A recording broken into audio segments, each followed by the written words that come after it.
Mesdames et messieurs les élus, en vos grades et qualités, mesdames et messieurs. Donc je suis très heureux de vous accueillir à Saint-Pierre pour ces ateliers organisés à l'initiative de Contact Entreprise.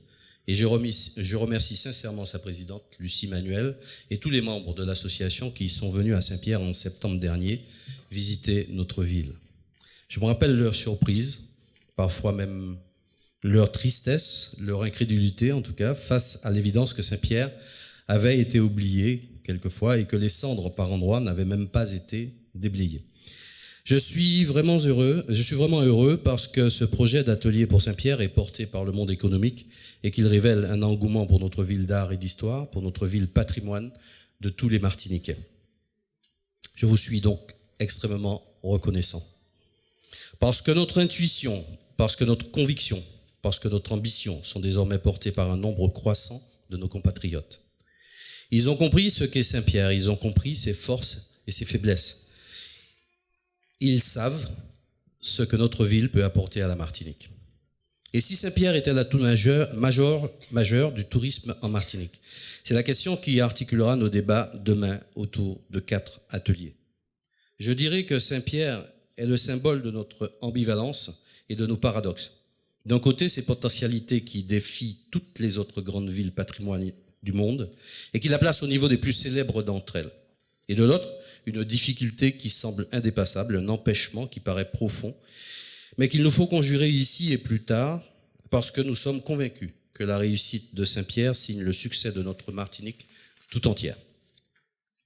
Quand nous évoquons la réussite de Saint-Pierre, nous avons la vision d'une ville dont les habitants auraient tous un emploi, une ville qui attirerait des visiteurs martiniquais venant à la découverte de leur patrimoine architectural et culturel, mais aussi des touristes étrangers attirés par la réputation internationale de la ville, une ville grouillant d'activités économiques et culturelles, une ville belle, active, prospère et fière. Ma conviction est que Saint-Pierre, notre ville, après avoir été le petit Paris des Antilles, doit et peut devenir la Pompéi de la Caraïbe. Aucune autre ville de notre archipel ne peut y prétendre. Nul autre n'a eu à payer ce tribut à la nature et à ses colères. Nul autre n'a appris autant de cette douleur passée. Nul autre n'est plus résiliente que Saint-Pierre.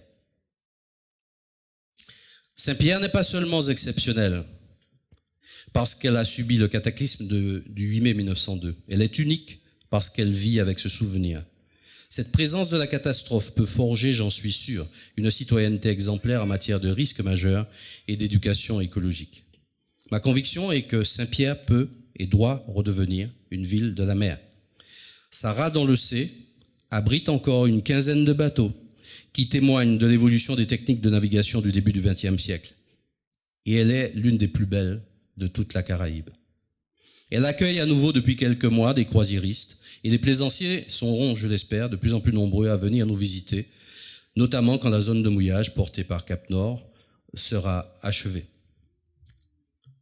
Nous savons les retombées que nous pouvons en attendre. Nous savons aussi que nous devons être vigilants à ce que la croissance du nombre de plaisanciers n'altère pas notre patrimoine sous-marin. Saint-Pierre est la plus ancienne des villes de la Martinique. Elle en a été la capitale. Elle en fut le pôle industriel à l'heure où le sucre et la canne faisaient la richesse de la France. Elle a incarné la flamboyance culturelle créole. C'est à Saint-Pierre qu'en 1635, Pierre Belin d'Esnambuc a accosté avec quelques hommes pour fonder la première colonie de l'île. Le fortin de la place d'Esnambuc, comme on veut, en est le témoignage trop peu connu. C'est de là que la colonisation de l'île est partie. C'est aussi à Saint-Pierre que les révoltes des esclaves ont produit leurs effets. En mai 1848, avec la déclaration d'abolition, cet escalier de l'intendance en voie d'être inscrit à l'inventaire des monuments historiques à notre demande. Nous devons dire cette histoire au monde, parce que cette histoire est notre histoire, parce que cette histoire est celle de la France, parce que cette histoire porte tous les enseignements dont nos enfants ont besoin pour savoir qui ils sont. Dans la plupart des grandes villes du monde, les traces du passé qui témoignent de la grandeur et de l'influence de ces villes et de leurs peuples sont mises en valeur et constituent des arguments patrimoniaux et culturels pour attirer les visiteurs du monde entier.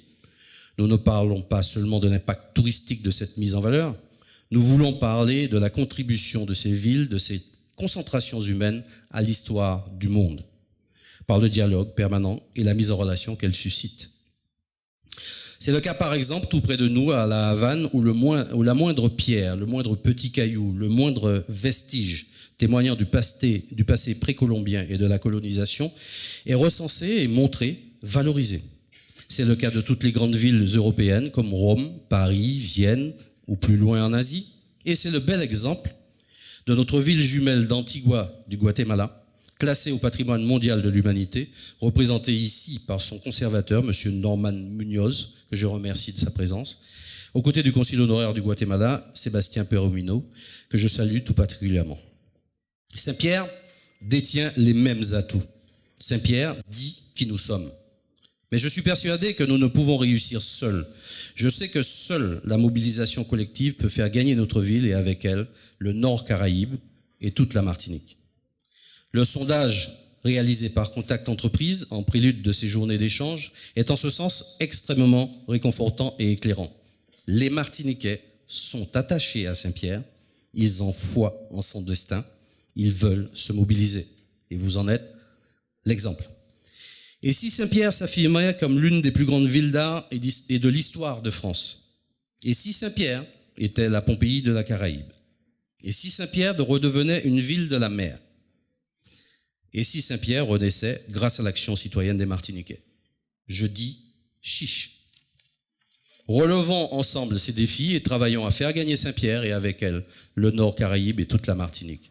Pour cela, nous avons besoin du partenariat avec les entreprises et le secteur privé qui a des compétences, du savoir-faire, de l'ingénierie pour développer avec nous des actions pérennes et soutenables pour nos finances publiques.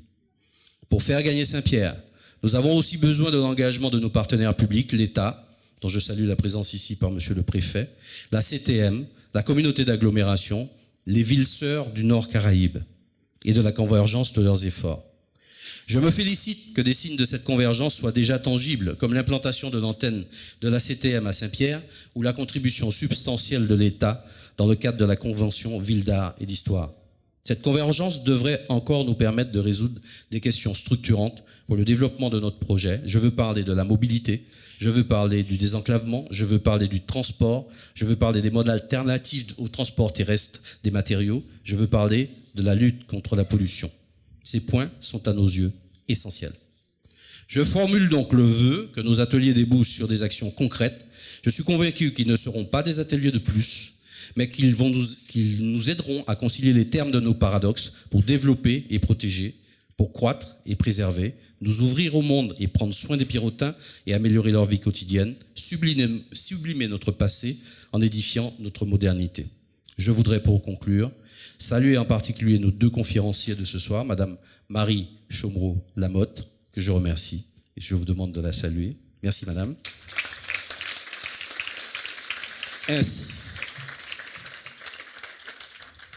Ainsi que Monsieur Michel Onfray, nouveau résident de Saint-Pierre, qui témoigne du pouvoir d'attraction de notre ville et peut-être de la magie qu'elle exerce sur ses hôtes. Merci à vous, Michel, d'être présent. Je vous souhaite donc, mesdames et messieurs, une bonne soirée et de fructueux débats. Merci.